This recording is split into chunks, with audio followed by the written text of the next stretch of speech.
Jusqu'à 9h30, les choses de la vie avec Julia. Avec vos animaux de compagnie, vos chats, vos chiens, vos questions au 02 31 44 48 44. Pascal Tréorel, éducateur canin dans le Calvados, et dans nos studios pour vous répondre, vous aider, vous qui rencontrez des difficultés avec vos chats, vos chiens. Pascal, on va accueillir Joël qui est à Cormel-le-Royal. Bonjour Joël. Bonjour Julia, bonjour Pascal. On vous écoute. Voilà, j'ai récupéré, j'ai trouvé une chatte qui était dans les buissons juste à côté de chez moi. Je les ai ramenés à la maison, je les ai gardés, mais elle s'entend pas avec mon autre chat. Alors comment je pourrais faire? Pascal. Ah, grande question. Des chats qui s'entendent pas. Eh Le oui. micro-ondes. Ah non, surtout pas. Ah. Mais non. Non, mais voilà, tout de suite les grands mots. Donc, c'est écrit dessus, Julien, on ne peut plus les mettre en micro-ondes. Non, Alors, je dis des bêtises. il y a quand même des Joël. enfants qui écoutent. Hein. Bon, trêve de plaisanterie, Joël. C'est vrai que c'est pas toujours évident de faire accepter un autre animal, un animal qui est déjà dans sa maison. Et surtout un chat. Un chat, c'est un animal territorial. C'est-à-dire que c'est son territoire à lui. Ouais. Et on lui amène quelque chose comme ça de bout en plomb. C'est assez compliqué. Donc, il faut du temps pour que l'un et l'autre puissent s'entendre. Mais c'est des fois très long et des fois impossible. Donc, il faut que Joël se rende compte de ça. C'est que, on va aider par des diffuseurs de phéromones de façon à diminuer l'anxiété des chats. Et puis, on va pouvoir mettre chacun son arbre à chat, chacun sa pièce, où ils puissent se réfugier l'un et l'autre. Alors, le chat qui est plus âgé, qui est là depuis longtemps, laissez-le, lui il a déjà ses habitudes, il y a peut-être des pièces qui ne va pas, c'est le moment où justement de mettre le nouveau animal dans cette pièce, enfin le nouveau chat dans cette pièce, de façon à ce qu'ils puissent au moins cohabiter, se croiser de temps en temps, hein. Ils vont pas se battre forcément pour l'alimentaire, hein. Ils vont se battre plutôt pour c'est mon territoire, c'est mon couffin, c'est la chaise du maître, mais c'est la mienne aussi, et voilà, hein. C'est plutôt comme ça que les bagarres peuvent commencer. Et Joël. la gamelle, Pascal, on lui met la même gamelle pour les deux ou chacun sa petite gamelle? Non, chacun sa petite gamelle, mais là encore une fois, le chat n'est pas très revendicatif sur l'alimentation. C'est pas comme un chien, hein. Donc là, on peut effectivement mettre la gamelle pas très loin l'un de l'autre, mais s'il y a deux pièces, s'il a la chance d'avoir deux pièces, mettez-les à part. Et un diffuseur de phéromones, hein, Joël. D'accord, ouais, parce que là, j'ai fait opérer pour qu'elle n'y ait plus. Et puis on est obligé de les séparer. Ils dorment les petits dorment dans la chambre avec nous, et puis voilà. Oui, alors je vous dis, hein, c'est pas évident. Il y a combien de temps que vous les avez, Joël? Ça fait, que je dise pas de bêtises, 6 mois. Ah oui, là, ça commence à durer un peu dans la longueur. Et jamais ils ne se croisent, jamais ils ne se voient. Ils ne font que de cracher l'un sur l'autre.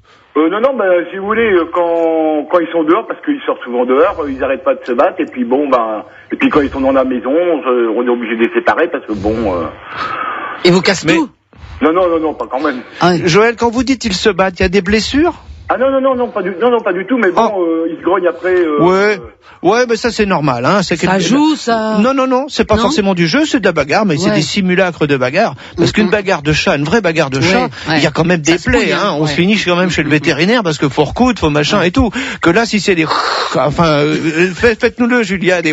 Mais voilà, ça y est, Mon c'est chat, il fait réussi, comme hein. ça. Donc là, Joël, si c'est des choses comme ça, si ça va pas justement à la bagarre, à la morsure et autres, il y a des chances que petit à petit s'habitue. Voilà, Joël.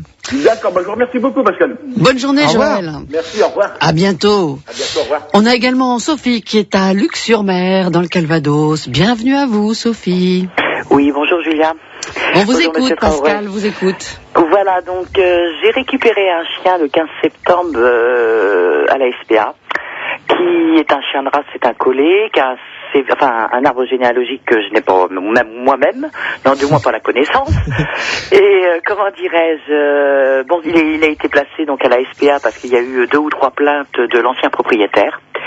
C'est un chien qui va avoir 3 ans au mois de mars, qui n'était pas du tout éduqué, qui mangeait visiblement que des restes de nourriture, des restes de table, et n'avait pas été éduqué et était enfermé depuis qu'il l'avait acheté donc à 3 mois certainement, et jusqu'à ce jour, donc 15 septembre, il était enfermé dans un garage sans lumière, sans rien. Quelle horreur. Quelle horreur, oui, tout à fait. Donc moi je l'ai pris en connaissance de cause, connaissant déjà le collier qui est un chien quand même relativement un petit peu peureux, on va dire. Et au-delà de ça, bon, il s'est acclimaté à la maison, il y a 2 enfants de 9 et 10 ans, donc il n'y a aucun souci. Il n'est pas agressif pour dessous, il manifeste maintenant sa joie de nous voir le matin au lever et tout. Mais alors j'ai un gros souci, c'est tout ce qui est appareil électrique. Ah, l'aspirateur. Aspirateur, batteur. L'autre jour, j'ai oublié qu'il était dans la salle. J'ai fait monter des blancs neige. Il m'a sauté dessus sans agressivité. C'est l'agressivité sur l'appareil. Mais mon chat, il est pareil. Hein. Je vous promets, mon chat, il est pareil. Et puis, il n'a pas vécu, il n'a pas été malheureux. Hein. Non, alors bon, je me dis, qu'est-ce qui se passe? Est-ce qu'effectivement... Qu'est-ce qui se passe, Pascal?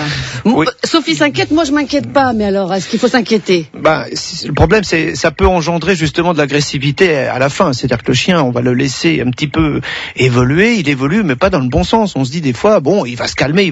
Mais effectivement, si le chien a déjà une peur, parce que vous me citiez d'un chien qui était un petit peu peureux, mais il faut bien pas confondre du moins, la peur et puis la timidité. Cette race est plutôt timide que peureuse. Hein. Oui. Un chien peureux, c'est un chien que même quand on est en laisse, qu'on va dans la rue, il tire dans l'autre sens, il va carrément dans l'autre sens, mais il irait se faire écraser. C'est ça un chien peureux. Hein. Quand on tape dans les mains, il va s'enfuir sous la table. Et c'est ça un chien peureux. Un chien timide, on tape dans les mains, il recule de 2 ou 3 pas et il revient vers vous. Donc là, Annie, c'est vrai que si c'est ce type de peur de machine où le chien ne se contrôle plus quand il entend le batteur, quand il entend le téléphone, quand il entend l'aspirateur, est-ce que c'est ça, Sophie? Est-ce que je viens de... Alors l'aspirateur, oui, effectivement, s'il a l'opportunité de pouvoir rentrer mais il saute sur le frigidaire. Il saute sur l'aspirateur et mais il le secoue dans tous les sens. Il a une force phénoménale à ce niveau-là. Ça doit être marrant, ça. C'est impressionnant parce que bon, on se demande ce qu'il va faire. Je vais te détruire, je vais te dégommer. Je vois le chien. Il peut être dans le jardin, il doit entendre le poser sur le parquet. Ça y est, c'est parti. Il commence à aboyer, à courir dans tous les sens dans le jardin et il essaye de rentrer par tous les moyens. Non mais Sophie, c'est vrai qu'il doit péter un câble, comme disent les jeunes actuellement. Hein. Mais bon, c'est quand même gênant parce que votre chien pourrait se blesser, c'est-à-dire qu'il va pas forcément faire attention, il va réagir avec sa pulsion d'aller voir cet appareil électrique et de vouloir l'attaquer, hein. Ça c'est une attaque, oui, hein, c'est une prédation, hein. Et donc on voit bien le chien, il mord, il lâche, il se déchaîne dessus. Donc si vous voulez bien faire venir un éducateur à la maison qui puisse voir précisément le problème, parce que là c'est quelque chose qui est important, oui, il y a des façons de régler ou de diminuer cette approche, hein. Il va falloir certainement un petit peu de temps, quelques cours d'éducation canine. Donc c'est difficile pour moi de donner tous les détails là à la radio, mais Sophie, il y a des solutions. Il faut faire venir un éducateur. Il va faire un état des appareils qui le fait peur, mais surtout là dans l'heure actuelle, ne passez plus l'aspirateur si vous savez que votre chien va avoir peur. Mettez votre chien à l'écart, enfermez-le dans votre voiture, avec la radio. Il n'entendra pas l'aspirateur. Vous ferez votre ménage tranquillement. Quand vous aurez fini votre ménage, vous pourrez le faire venir. Parce que pour lui, c'est un stress. Alors je devine bien, vous dites Sophie, il va bien réussir à s'habituer, je vais passer l'aspirateur. Non, je suis consciente, j'ai même demandé à mon vétérinaire s'il y avait éventuellement un médicament homéopathique. Bon, il m'a dit oui, ça existe, mais enfin ça n'a pas non, c'est un comportement extraordinaire. Alors la différence, c'est que bon, quand il est dans le garage, puisque bon, je laisse la porte ouverte, ils naviguent comme ils veulent.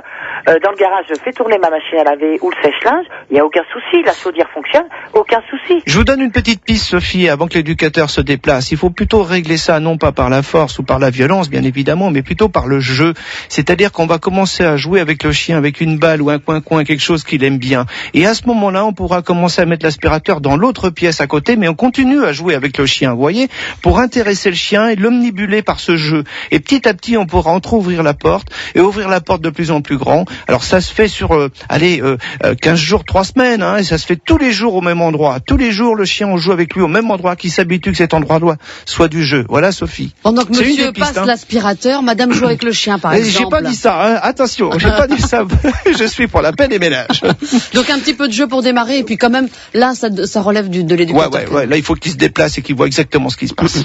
Voilà pour vous, Sophie. Retour au standard de France Bleu dans un petit instant. Jusqu'à 9h30, les choses de la vie avec Julia. Et je suis en compagnie de Pascal Tréorel, éducateur canin dans le Calvados, pour répondre à vos questions concernant vos chats, vos chiens. Pascal, on va accueillir Annie qui est dans le bocage à Cahagnes. Bonjour Annie. Bonjour. Bienvenue à vous, Pascal vous écoute. Merci. Oui, je vous avais appelé il y a quelque temps pour vous dire que j'avais recueilli un petit chat et j'ai ma chienne qui ne l'accepte pas. Alors je sais pas comment faire, parce que quand elle est devant le petit chat, elle tremble de partout, elle claque des dents, ou alors elle est à l'arrêt, prêt à foncer dessus. Voilà, Pascal. Alors ça, c'est super. C'est un bon cas de comportement, Annie. Bonjour. Bonjour. Bon, c'est vrai que c'est un souci. Hein. Là, le chien, visiblement, il a peur. Et quel type de chien c'est? Quel poids il fait? C'est un griffon cortal. Oui. Donc là, le jour où il va le prendre le chat par le dessus du dos, ça va pas bien faire. Oui, hein. exactement. Et le chat, lui, il fou, il est prêt à... Le chat, je l'ai dans les bras, parce que autrement, elle va se jeter dessus, ma chienne. Hein. Donc... Le chat, il est méfiant quand même. Oui. Et c'est un chien qui est chasseur? Oui. Oui, alors là, c'est complexe. Hein. Il y a combien de temps que vous l'avez, le chat? Ça fait 2 mois à peu près. Et est-ce qu'il y a une amélioration ou ça s'empire? Non, c'est pareil. J'essaie tous les jours, mais il y a rien à faire. C'est-à-dire que vous avez le chat dans les bras et vous allez vers le chien pour essayer de les amadouer un peu l'un et l'autre. Voilà, c'est ça. Alors, d'abord le chat, lui, est-ce qu'il a le droit à des endroits précis dans la maison? Ah bah il a sa chambre, hein, parce que je peux pas faire autrement. D'accord.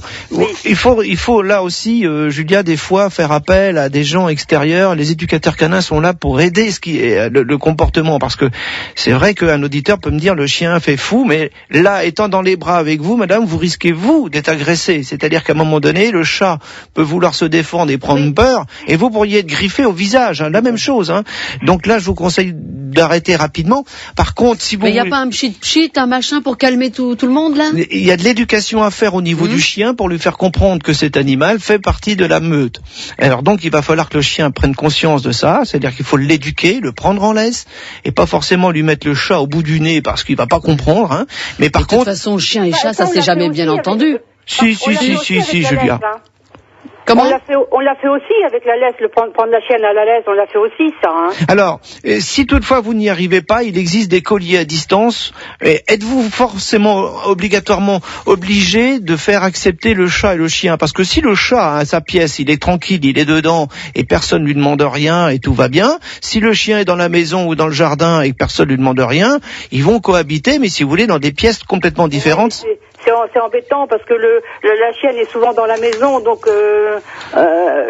c'est pas facile. Hein. Alors, puisque la maison est a priori à vous, faites une chatière dans la porte de façon à ce que le chat puisse rentrer et sortir assez... S'échapper aussi de temps en temps. Peut-être, aller faire un petit tour dehors, hein. Mais avec la chatière, le chat va pouvoir rentrer quand il le souhaite et sortir quand il le souhaite.